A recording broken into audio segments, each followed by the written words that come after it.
तो बताओ कि सबसे बड़ा कौन है। अब तुम ज्ञानी भी हो, तुमसे ज्यादा कोई ज्ञानी नहीं है, तो तुम ही सिद्ध कर सकते हो कि आखिर सर्वश्रेष्ठ कौन है। तो एक दिन शिवरात्रि का समय था और हम विश्वनाथ जी से दर्शन करके बाहर निकल रहे थे, और उस दिन हम बाबा से बहुत रोए थे अंदर मंदिर में। जैसे बाहर निकले वैसे ही प्रदर्शनी के लिए भाई बहन जो है पर्चे बांट रहे थे गेट के बाहर, और उस पर्चे में हमने भी पर्चा एक ले लिया। उन्हीं से उन्होंने पर्चा दिया तो हमने ले लिया, और उसमें लिखा था कि भगवान धरती पर आ चुके हैं। तो हमें 440 वोल्ट का करंट लगा, हमारा दिमाग सुन्न हो गया कि भगवान आ गए हैं। तो उसमें वो हमने पूछा, फिर से उनसे 2 बार पूछा कि भगवान धरती पे आ गए हैं? बोले हाँ। तो हम बोले कि कहाँ आ गए हैं? बोले पता इसमें लिखा है। तब हमारा और दिमाग खराब हुआ कि भगवान आ गए, इसमें ये पता भी लिख दिए ये लोग। हम बोले कहाँ आए? बोले पता है, यहाँ पहुँचिए। हम कहे सोने का मंदिर विश्वनाथ जी का यहाँ बना है ना। विश्वनाथ जी में आप लोग गए होंगे, 8.5 कुंटल सोना के नीचे बाबा बैठे हैं। अब बाबा क्या कहते हैं मुरली में कि मैं सतयुग में सोने की युग में नहीं जाता। बाबा यहीं 8.5 कुंटल सोना के नीचे बैठे हैं, सतयुग में जाने की जरूरत नहीं है ना। तो जो है हमने कहा कि ऐसा नहीं हो सकता, भगवान आएंगे तो मंदिर में आएंगे, किसी के घर में कोई ऐसे स्थान में नहीं आएंगे। तो उन्होंने कहा आप समय निकाल के थोड़ा सा आप पहुँचें, आएँ, देखें। हमारे अंदर इतनी आतुरता बढ़ गई, हम कहें नहीं, कहीं भी होगा, एड्रेस जहाँ होगा हम जाएंगे ज़रूर। और उस दिन हमने भोजन वोजन नहीं किया, दोपहर का भोजन होता था। हमारे दिमाग में एक ही बात थी, कहाँ आए हैं भगवान, वहीं पहुँचे तो पहले हम गए। हम दोपहर में दीदी लोग सो गई थी भोजन वोजन करके। हमने दरवाज़ा खटखटाया तो गेट खोले। हमने बोला कि ये आश्रम का पता हमारे पास आया, यहाँ भगवान आ गए हैं हमने सुना। तो दीदी हमको अंदर बुलाई, बैठाई, थोड़ा सा टोली ओली खिलाई, पानी पिलाई। बोले कि आप भाई जी शाम को आएँ। हम बोले इतना इंतज़ार हमसे नहीं होगा, भगवान आए हैं, मिलाओ कहाँ पर है। आए भी हैं तो आपके यहाँ कैसे आए, हमसे क्यों नहीं मिले? हम दिन रात उनके लिए खड़े वहाँ रो रहे हैं, आए भी तो यहाँ आए हैं आपके यहाँ। बोले हाँ बिल्कुल हम बताएंगे, 7 दिन का समय आप हमको दें। हम बोले 7 दिन क्यों? भगवान को मिलना है, हम उनके बच्चे हैं, और 7 दिन क्यों? बोले नहीं 7 दिन में लगेंगे समझने में आपको, भगवान को। हमने कहा चलो ठीक है 7 दिन ही सही, मिलेंगे तो ज़रूर। फिर आगे जो है अपने ब्रह्मा बाबा की फ़ोटो, बहुत बड़ी फ़ोटो लगी थी। तो हमने पूछा ये कौन है? तो उन्होंने कहा ये ब्रह्मा बाबा। हमारा और दिमाग खराब हुआ। हम कहे एक तो ये अपने मन गढ़ंत भगवान बना के यहाँ बैठाए हैं, दूसरा ये हमारे ही जैसे व्यक्ति को ब्रह्मा बना के बैठा दिए। तो हमारा जब दिमाग खराब हुआ, हम कहे ये ब्रह्मा कैसे हो गए? बोले आप आइए 7 दिन तो पता चलेगा कि ये कौन है। हम कहे हद हो गई, गजब कर दिया इन लोगों ने। जिसको मन पड़ा ब्रह्मा, जिसको मन पड़ा शिव, जिसको मन पड़ा विष्णु बना बना के बैठा लिए। अच्छा धर्म का उपहास मचा के रखें। तो हमने कहा ठीक है हम जानेंगे तो ज़रूर ये लोग कर क्या रहे हैं यहाँ पर। तो पहुँचे हम, फिर शाम को जो है कोर्स कराने के लिए एक बहन जी आई और उन्होंने हमको आत्मा का पाठ शुरू किया कोर्स कराने की। अब हमारे दिमाग में इतना वेद पुराण शास्त्र उपनिषद सब भरा था। अब वो कुछ भी बोले हम तुरंत काट दें, कुछ भी बोले वहाँ बोलते ही थोड़ा सा आगे बढ़े कि हम तुरंत दूसरी बात बोल के काट दें उनकी बात। तो करीब ऐसा हमने 15 मिनट आधा घंटे किया। तो जो बहन थी उसका थोड़ा दिमाग जो था झकझोर गया कि ये हमें बोलने नहीं दे रहे तो कोर्स कहाँ से बढ़ेगा आगे। हम बोले दीदी बहन जी हमको संतुष्ट नहीं करेंगी तो ये पन्ना आगे नहीं पलटेगा, यहीं पर चलता रहेगा जब जितने दिन चले। या तो आप हमारे प्रश्नों का सही उत्तर दें तो आगे बढ़ेगा कोर्स। दीदी ने कहा, हमने कहा कि ये बताएं आपके आश्रम में कोई शास्त्र पुराण वेद पढ़ा है? बोले कोई नहीं पढ़ा। हम बोले तब तो बड़ा मुश्किल है, ये पूरा होगा, आपकी किताब बहुत मोटी है, ये आगे बढ़ेगी ही नहीं। फिर वहाँ एक भाई थे, संपत भाई करके नाम है, अभी भी वहाँ समर्पित है। वो विश्वविद्यालय से आचार्य किए थे और वहाँ समर्पित हुए थे, अभी उसी समय आए थे। तो उन्होंने कहा एक भाई जी हैं हमारे, वही थोड़ा सा पढ़े हुए हैं, ज्योतिष या वेद पुराण पढ़े हैं। हमने कहा दीदी आप समय बर्बाद ना करें, उनको भेजें, नहीं तो आपकी हमारी हो जाएगी झगड़ा फालतू में, आपको आएगा गुस्सा और हम कहेंगे कि नहीं ऐसा नहीं है, आप कहेंगे नहीं ऐसा है, बाबा ने कहा है। हम मानते हैं बाबा ने कहा है, किंतु हमारे मन को जब तक संतुष्टि नहीं होगी तो चाहे कोई भी कहा हो हम आगे नहीं बढ़ेंगे। तो फिर वो भाई जी आए, संपत भाई थे, उन्होंने फिर मोर्चा संभाला और फिर वो हमारा उनका कोर्स शुरू हुआ। और बहुत शांत स्वभाव के थे वो, हम थोड़ा सा तेज बोलते हैं, वो बहुत शांत और बहुत मुस्कुरा करके बड़े प्यार से बोलते रहे। तो आत्मा का पाठ तो उन्होंने हमको पढ़ा दिया, क्योंकि गीता पढ़े थे वो और रामायण भी पढ़े थे। तो जगह जगह के उदाहरण हम देते तो वो हमको उस उदाहरण को आध्यात्मिक रीति से समझाते तो आत्मा का पाठ पूरा हो गया। अब भगवान की जब बारी आई भगवान को सिद्ध करने की, तो उसमें काफ़ी समय चला, कम से कम 3 दिन लगा शिव बाबा को सिद्ध होने में। 3 दिन चला हमारा उनका संवाद। तो भगवान भी जो है करीब करीब उन्होंने, मुश्किल लगी जरूर, लेकिन 1 हफ्ता के अंदर ये सिद्ध हो गया कि परमात्मा निराकार है और ज्योति स्वरूप है। क्योंकि एक हमारे पता नहीं दिमाग में परमात्मा ने क्या चीज़ भरी है कि हम जो चीज़ को जानना चाहते हैं उसकी पूरी गहराई पे जा कर के उसको जानना चाहते हैं।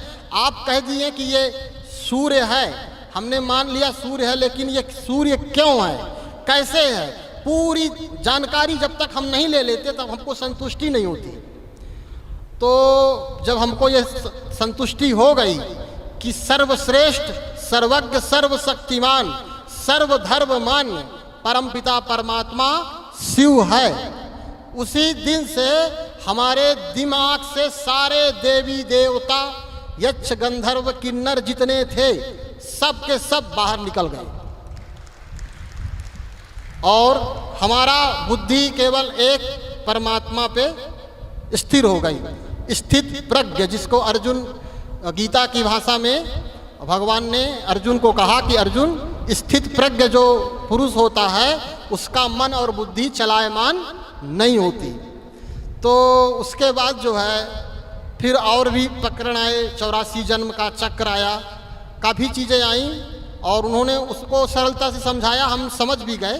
थोड़ा सा 84 लाख योनियों में भी 2-3 दिन चला टॉपिक, करीब करीब 15-16 दिन चला कोर्स, 7 दिन का कोर्स 15-16 दिन चला। और फिर भी अब मुरली की बारी आई। मुरली हमको न समझ में आई, क्योंकि मुरली में इतना विरोधाभास, जबकि भगवान का जो नाम है वो है सत्य, सत्यम व्रतम सत्य परम च सत्यम। भागवत में कहा है कि परमात्मा सत्य है, उसका बोलना सत्य है, उसका देखना सत्य है, उसका चलना सत्य है, उसका हर कर्म सत्य है। तो जो मुरली थी उसमें एक लाइन में जो भगवान बोल रहा है, दूसरी लाइन में भगवान वही बात को स्वयं काट दे रहा है।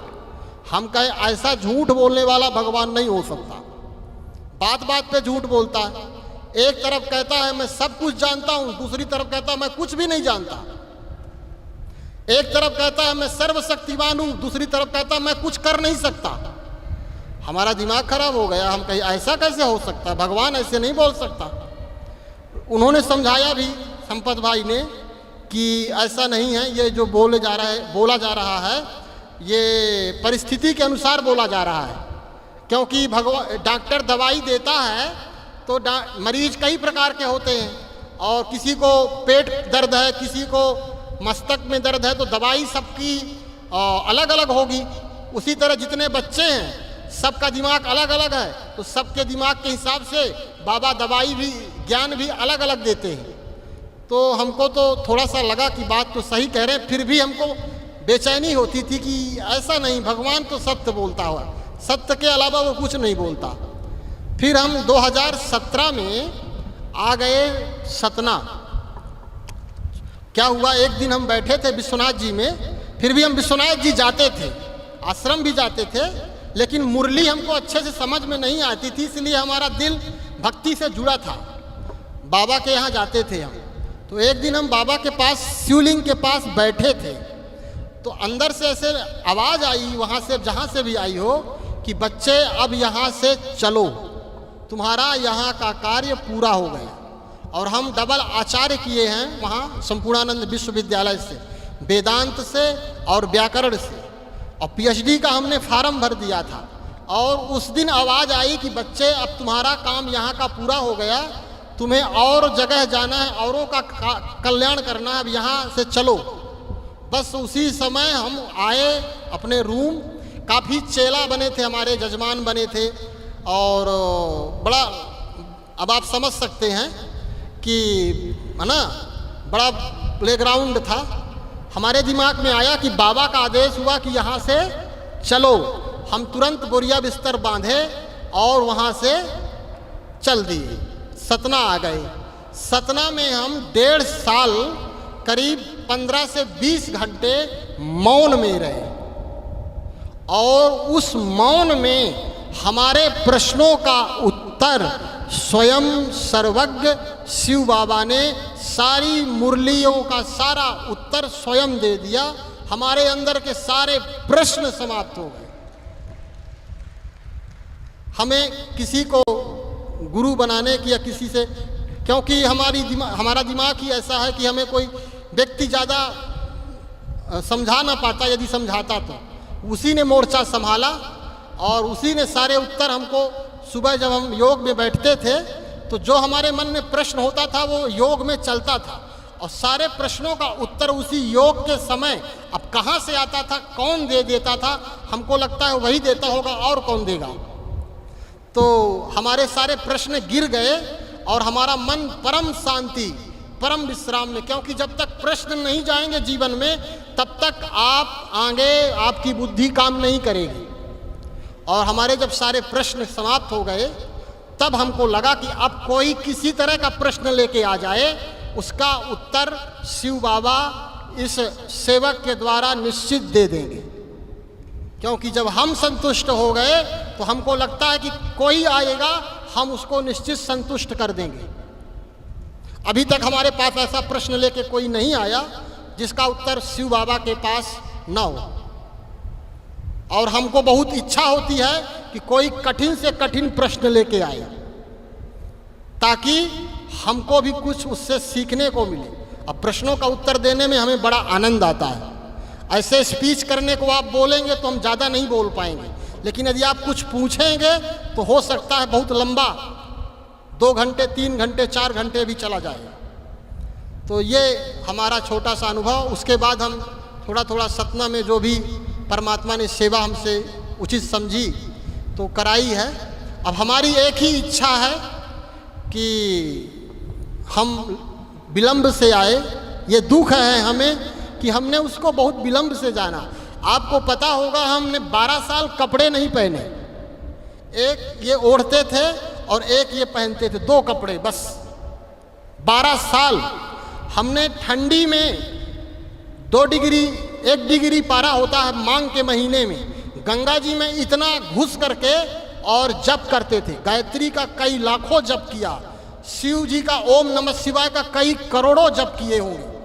उसको जानने के लिए हमने पता नहीं नंगे पांव पूरी काशी की परिक्रमा लगाई, 75 किलोमीटर की, जेठ की दोपहरी में। इतने बड़े बड़े पैर में फफोले पड़ गए। अब जब उसको पाया तो अब हमारे पास शब्द नहीं है, क्योंकि उसकी कीमत आपको क्या हुई पता चली, समझ में आया। प्यासा ही पानी की कीमत बता सकता है कि ये पानी कितना अमूल्य है। नहीं तो पानी तो बहता रहता, क्या कीमत है पानी की, कोई कीमत नहीं। लेकिन जो प्यासा है ना वो बताएगा। एक छोटी सी कहानी आपको सुनाएंगे हम। और एक राजा था, वो राजा जंगल गया था शिकार खेलने, और शिकार खेलते खेलते रास्ता भटक गया और रेगिस्तान में फंस गया जहाँ की पानी का नामो निशान नहीं। अब प्यास इतनी थी कि उसके प्राणों की बाजी लगी थी कि अब प्राण चले जाएंगे। तो एक आदमी उसी रेगिस्तान में उसको दिखा, राजा को। राजा भागा कि शायद है कि इसके पास एक घूंट पानी मिल जाए। तो राजा ने उससे हाथ जोड़ के पैर पकड़ के कहा कि एक घूंट पानी मिलेगा क्या? तो वो रखा था पानी बाटल में। उसने समझ गया कि राजा का जीवन पानी पे ही आश्रित है। तो उसने पूछा, उसने कहा कि मिलेगा पानी, लेकिन ये बताओ कि एक घूंट पानी में तुम क्या दोगे मुझको? उसने कहा मैं पूरा राज्य दे दूंगा तुमको। एक घूंट पानी दे दो, मैं अपना पूरा राज्य, सिपाही, मंत्री, रानी, दास दासी सहित सब दे दूंगा, एक घूंट पानी दे दो। उसने दे दिया एक घूंट। प्यास बुझी नहीं और भड़क गई प्यास एक घूंट पानी पाके। तो उसने पूछा कि, उसने कहा एक घूंट और दे दो। बोले एक घूंट और देंगे तो क्या दे दोगे? बोले ये जीवन, मेरा राज्य, जहां तक राज्य है मेरा, जिस क्षेत्र तक, संपूर्ण सब कुछ तुमको समर्पित करता हूं मैं, एक घूंट और दे दो। तो उसने उसको दूसरा घूंट भी पिलाया। थोड़ा सा उसकी प्यास शांत हुई। तब राजा को ज्ञान आया कि बताओ, इतना मैं राज्य कमाया हूं, 60 साल कितने राजाओं को मारा, कितने सिपाहियों को मारा, कितना खून खराबा किया राज्य बनाने के लिए बड़ा, उसकी कीमत कितनी है? मात्र 2 घूंट पानी।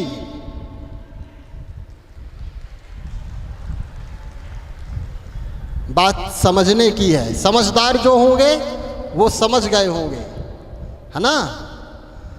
जब तक प्यास नहीं आएगी तब तक परमात्मा को हम पी नहीं सकते। वो पीने का विषय है, वो जीने का विषय है, वो कानों से सुन करके, यहाँ से सुन के यहाँ से निकालने का विषय नहीं, वो किसी को सुन के दूसरे को बताने का विषय नहीं। वो पियो, वो ऐसा रस है ना? देखिए, कृष्ण ने, ब्रह्मा ने पिया। सबसे ज्यादा शिव बाबा को किसने पिया? ब्रह्मा ने पिया। तो उसके लिए भक्ति मार्ग में कृष्ण का अवतार है ना ब्रह्मा बाबा, तो उसके लिए भक्ति मार्ग में एक श्लोक बना है, स्तुति बनी है, जिसने शिव बाबा को पिया। अधरम मधुरम बदनम मधुरम नयनम मधुरम हसितम मधुरम चलितम मधुरम गमनम मधुरम मधुराधिपतेरखिलम मधुरम। उस मधु को जिसने पिया, उसका सब कुछ क्या हो गया? मधुर मधुर मधुर। उसका चलना मधुर, उसका बोलना मधुर, उसका देखना मधुर, उसका उठना मधुर, जिसको शिव बाबा कहते हैं अपने भाषा में, बाबा की भाषा में, मीठा, है ना? बाबा क्या कहते हैं?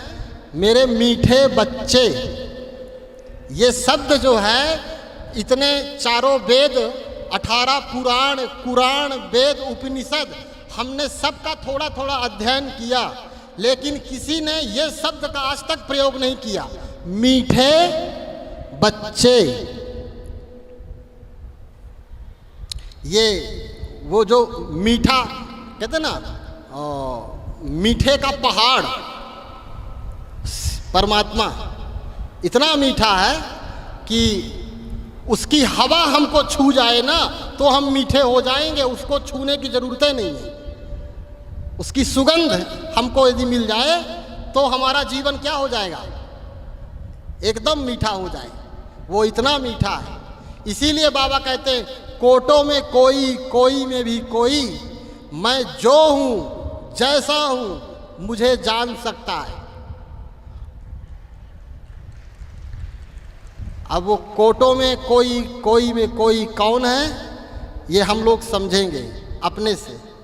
हम ऐसा नहीं कह सकते कि हम ही हैं और वो बना दे, है ना। एक होती है अनुकंपा, एक होता है कृपा, एक होती है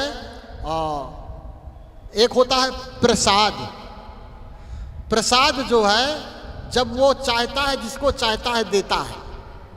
एक छोटी सी कहानी और सुनाते हैं। परमात्मा जब मौज में आता है ना, तो फिर वो ये नहीं देखता कि कौन कैसा है, वो बांटता है तो फिर बांटता है। और वो जिसको दिया भी है ना, तो पागलों को दे देता है। देने में आता है तो अच्छे अच्छे पागलों को वो महाज्ञानी बना देता है। अब पंडितों को तो मिलता ही नहीं है, वो पता नहीं कैसे मिल गया, हमको खुद ही समझ में नहीं आ रहा। पंडितों को परमात्मा नहीं मिल सकता। हम खुद आश्चर्य में रहते हैं। हमारे गुरु जी को पता चला कि हम ब्रह्मा कुमारी आश्रम में जाते हैं, तो उन्होंने जानते हैं क्या बोला? बोला कि तुम जो है धर्म भ्रष्ट हो गए, धर्म भ्रष्ट हो गए, मार्ग से पतित हो गए। अब अभी हमारी उनकी मुलाकात नहीं हुई। जिस दिन मुलाकात होगी तो हम छोड़ने वालों में से नहीं हैं। बोलेंगे, उनको धर्म की परिभाषा बताएंगे। हम नहीं डरते किसी को, केवल उसके अलावा। तो क्या है कि हाँ, एक कहानी हम आपको सुना रहे थे। स्मृति विस्मृति हो गई। कहानी अच्छी थी लेकिन बात दूसरी बीच में आ गई। तो कहने का मतलब ये है कि परमात्मा, हाँ, हमारी ब्रह्मा कुमारी बहनें और हमारे इस ब्रह्मा कुमारी संस्था में हम मधुबन भी गए, 2 बार गए, 3 बार गए, और हमें अनुभव किया कि इस संस्था में सबसे जो मुख्य बात है वो परमात्मा से रिलेशन, संबंध जब तक नहीं जुड़ेगा तब तक प्राप्ति नहीं होगी। यदि आपको कुछ पाना है ना, तो रिलेशन करना पड़ेगा।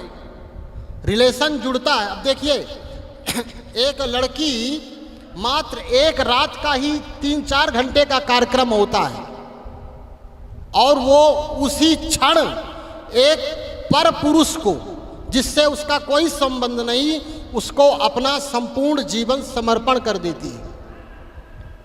पति, अभी कुछ समय पहले वो उसका कुछ नहीं था, लेकिन 3-4 घंटे का खेल हुआ, पंडितों ने उसके साथ पता नहीं क्या क्या किया, और उसने उसमें अपना संपूर्ण जीवन उस मनुष्य के ऊपर समर्पित कर दिया। इतना बड़ा विश्वास कि अब ये हमारा एक माथे पे सिंदूर क्या लगा दिया, एक गले में मंगलसूत्र क्या पहना दिया, कि उसी 2 चीज़ों से उसने उस मनुष्य को क्या मान लिया? अपना पति, परमेश्वर, सब कुछ मान लिया। अब शिव बाबा यहाँ कह रहे हैं कि बच्चे, मैं तुम्हारा बाप हूँ। और एक शब्द बाबा के हमको दिल को कचोट जाते हैं। जब बाबा जानते क्या कहते हैं?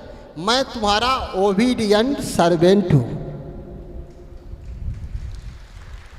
सोचो, ये शब्द कहने के बाद हमारे शब्द कहने के कुछ हिम्मत नहीं होती। यहाँ किसी के पास एक फ्लैट है, एक गाड़ी है, वो ऊपर का सीना तान के चलता है। जो तीनों लोगों को खिला रहा है, वो अपने बच्चों से क्या कह रहा है? मैं तुम्हारा, है ना। हमको चुल्लू भर पानी में डूब मरना चाहिए, हमें अहंकार छूना नहीं चाहिए। यदि ये शब्द याद रहे ना बाबा के, कि कौन क्या बोल रहा है, पता है कौन क्या बोल रहा है? शेष महेश दिनेश सुरेश निरंतर जाको ध्यान लगावे, ताही अहीर की छो हरिया छछिया भर छाछ में नाच नचावे। ये भागवत में एक दोहा है, तुलसीदास जी ने अपने कविता में ये चीज़ लिखी कि महेश मतलब शंकर, है ना, दिनेश मतलब सूर्य, गणेश, ब्रह्मा, विष्णु जिसका ध्यान लगाते हैं और किसी के ध्यान में वो आता नहीं, वो परमात्मा, वो अखिल कोटि ब्रह्मांड नायक थोड़ी सी गोपियों के छाछ में उनके कहने पे नाच रहा है। समझ रहे हैं? हेलो, हाँ। तो वो गोपियां कौन है? वही हमारी ब्रह्मा कुमारी गोपियां हैं जो शिव बाबा को मीठे बाबा कह करके, प्यारे बाबा कह करके क्या कर रही हैं? नचा रही हैं अपने इशारे पे। इधर बाबा, इधर कुर्सी लाओ, वहां पर ये चीज ले जाओ, बाबा आज यहां पर ये हो गया, वहां पर देख लेना थोड़ा सा। नचा रहे ना? हाँ, ये भागवत का जो श्लोक है, ये हम लोगों के, आप लोगों के लिए ही बाबा ने कहा है। भागवत क्या है? भागवत में सारा ज्ञान यही का है। कोई समझता नहीं है तो उनका दोष नहीं विचारों का। तो कहने का हमारा अर्थ ये है कि परमपिता परमात्मा इतना सरल है कि जब तक हम सरल नहीं बनेंगे तब तक उसको समझ नहीं सकते कि वो कौन है। उसको, उस पे दिमाग नहीं लगाना, ध्यान रखना। परमात्मा पे दिमाग लगाओगे, दिमाग का फ्यूज उड़ जाएगा। उसको दिल से महसूस करना। दिमाग लगाना दुनिया में और दिल लगाना शिव बाबा पे, है ना? हमने उल्टा कर दिया। क्या कर दिया? दिल लगा दिया दुनिया में और दिमाग लगा रहे हैं। अब पकड़ सकते हो, जीवन में नहीं पकड़ पाओगे वो क्या है। सुनते रहो मुरली, नहीं पकड़ पाओगे। वो दिल का विषय है। ये तो प्रेम की बात है उधो, बंदगी तेरे बस की नहीं है। वो प्रेम का विषय है। उसको तुम ऐसे सोचो कि बाबा तुम्हारा हम सेंटर बनवा दे, तुम्हारे लिए ये कर दे, हमारा काम कर देना, अपना पैसा अपने पास रखो। वो प्रेम में ही बांधा जा सकता है, बाकी दुनिया की कोई रस्सी नहीं जो उसे बांध सके। यशोदा ने कृष्ण को बांधना चाहा, अधिकार से नहीं, अहंकार से बांधना चाहा कि ये मेरा लड़का, मैं बांध लूंगा। कई रस्सियां लाई, सब रस्सियां छोटी पड़ गई 2 अंगुल, है ना? 2.5 अंगुल छोटी पड़ गई। वो 2.5 क्या है? पोथी पढ़ पढ़ जग मुआ, पंडित भया न कोय। 2.5 अक्षर प्रेम के, पढ़े सो पंडित होए कबीरा। प्रेम से उसको पढ़ा जा सकता है, बाकी उसको पढ़ना किसी के बस का नहीं है। हमारी दादियाँ बाबा को जितना नचाई हैं उतना कोई नहीं नचा सकता। हमारी जो दादियाँ हैं वही हैं गोपियाँ। बाबा का खूब मजा ली हैं, खूब आनंद ली हैं। भोगी और योगी में क्या अंतर है पता है? नहीं पता होगा आप लोगों को, आज हम बता रहे हैं। जो परमात्मा को भोगता है वो योगी, और जो प्रकृति को भोगता है वो भोगी।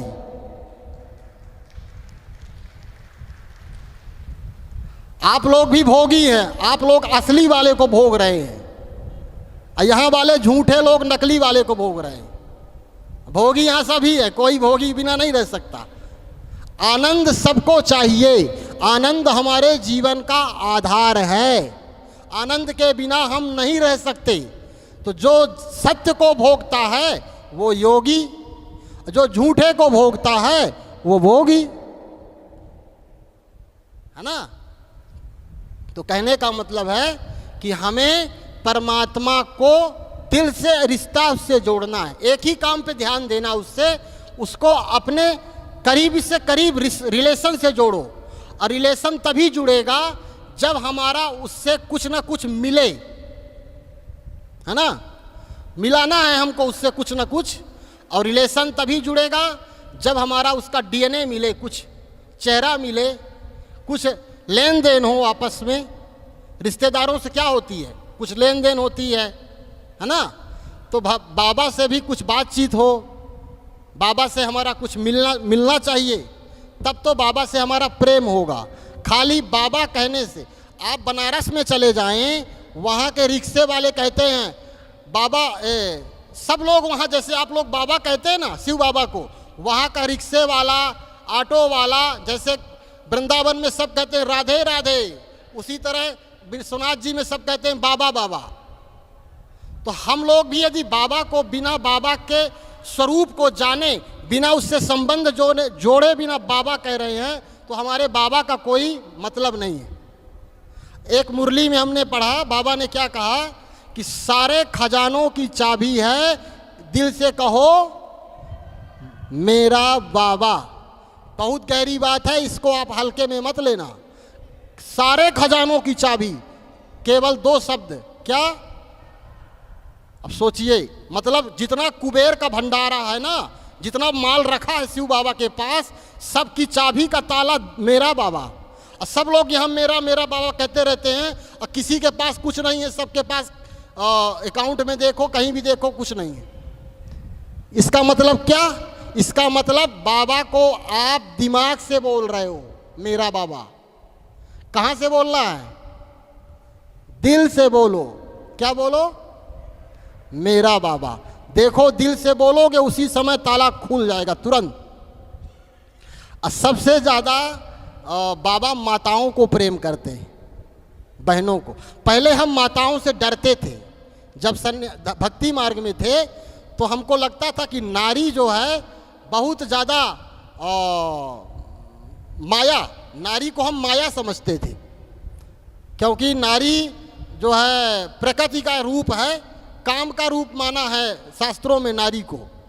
लेकिन जब बाबा की मुरली हमने पढ़ी, तब हमें पता चला कि नारी ही स्वर्ग का द्वार है। और उसी दिन से नारी के लिए हमारे दिल में इतना सम्मान आ गया, इतना सम्मान आ गया कि हम शिव बाबा से भी ज़्यादा नारी का सम्मान करते हैं, क्योंकि जिसके सामने वो अपना सर झुका रहा है वो साधारण नहीं हो सकता। इसलिए आप अपने को साधारण नहीं समझिएगा। नारी परमात्मा की सर्वश्रेष्ठ रचना है। परमात्मा ने अपना जितना गुण है सब नारी के अंदर डाल दिया है। नारी में वो शक्ति है कि बिना खाए पिए वो 2 दिन तक घर का काम करती रहेगी, किसी को पता ही नहीं चलेगा कि वो खाई है कि नहीं खाई। हमको सुबह नहीं खाए दोपहर तक में लाल पीला दिखाई देने लगेगा पुरुष को। ये शक्ति महाशक्ति है नारी। इसीलिए हमारे देश को भारत माता कहा गया है। किसी देश के साथ माता शब्द का संबोधन नहीं किया गया, अमेरिका माता, इंग्लैंड माता, ना, भारत माता, क्योंकि माता ही है। और अभी एक विषय पर हमारी चर्चा हो रही थी, हम कुछ लोगों के पास बैठे थे एक समय, कि नारी जो है, नारी की कोई जाति नहीं रखी समाज ने। हमारे भारतवर्ष में नारी को कोई जाति का स्थान नहीं दिया। आपको सुनकर के हैरानी होगी कि ब्राह्मण है, क्षत्रिय है, वैश्य है, शूद्र है, चार जातियां हैं ना, लेकिन नारी की कौन जाति है? कौन बताएगा? स्त्री की कौन जाति है? स्त्री को इतना नीचा गिरा दिया है भारत में के पुरुषों ने कि स्त्री को शूद्र जाति तक में भी नहीं रखा। क्यों? क्योंकि स्त्री का विवाह जिसके साथ होगा उसकी जाति वहीं से बनेगी। जब तक उसका विवाह नहीं हुआ तब तक उसकी कोई जाति ही नहीं है। सोचिए कितना बड़ा अपमान, इतनी बड़ी शक्ति को कोई स्थान नहीं दिया नारी को। जबकि सबकी उत्पत्ति किससे हुई? नारी से ही हुई है। एक बार एक व्यक्ति ने कहा, हमने कहा कि कन्यादान जो है पाप है, क्योंकि किसी वस्तु का हम दान कर सकते हैं किसी को, किसी आत्मा का दान किसी व्यक्ति को नहीं किया जा सकता। लेकिन हमारे सनातन धर्म में कन्यादान का बहुत बड़ा महत्व है। अब बड़े खुशी से लोग कन्यादान करते हैं, है ना।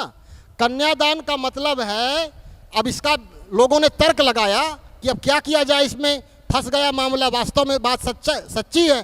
तो लोगों ने जानते हैं क्या कहा कि कन्यादान नहीं किया जाता, गोत्र दान किया जाता है, कि कन्या को दूसरे गोत्र में मिलाया जा रहा है, इसीलिए इसको कन्यादान के रूप में दूसरे पुरुष के हाथ में उसका पिता हाथ देता है। तो हमने भी तर्क लगाया दूसरे बुद्धि का कि गोत्र किससे पैदा हुआ। गोत्र मतलब किसी ऋषि का नाम, जिसका किसी का कश्यप गोत्र है, किसी का वशिष्ठ गोत्र है, किसी का गौतम गोत्र है, किसी का भारद्वाज गोत्र है। ये कौन है? भारद्वाज कौन है? परमात्मा थोड़ी है। भारद्वाज हमारे पूर्वज कोई ऋषि हैं। और ऋषि कहाँ से पैदा हुए? पुरुष से कि स्त्री से? तो जिससे तुम पैदा हुए हो उसी को तुम गोत्र का नाम दान दे रहे हो। अब जब हमने ये तर्क दिया तो उनके पास इसका कोई उत्तर सिलेंडर हो गए। नारी को, हाँ, इसका आध्यात्मिक रहस्य है। क्या रहस्य है? नारी, देखिए पंडितों ने कितनी चालबाजी की है। पंडितों की चालबाजी देखिए। पति को परमेश्वर बना दिया, अब किसको कन्यादान कर रहा है? परमेश्वर को। अब एक साधारण पुरुष जिसको ठीक से खाना और ठीक से बोलना नहीं आता, चलना, उसको क्या बना के बैठा दिया? परमेश्वर। पति परमेश्वर है। अब परमेश्वर को आत्मा परमात्मा को दान की जा रही है। तर्क देखिए कितना सुंदर लगाया है। लेकिन आध्यात्मिक रहस्य क्या है इसका?